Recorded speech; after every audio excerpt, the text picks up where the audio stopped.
ट्यूक्रिगम मैरम Bairam mother tincture.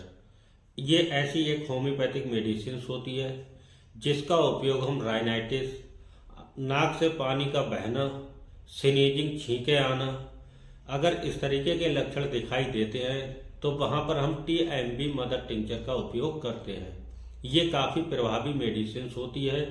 इस medicine के उपयोग से जो इस तरीके के सिम्टम्स आते हैं उनमें जल्द ही रिलीफ होना शुरू हो जाती है और पूर्णतः आराम मिलता है। इस मेडिसिन का लेने का तरीका 15 से 20 ड्रॉप 1 कप पानी में दिन में 3 बार सुबह दोपहर रात में ले सकते हैं।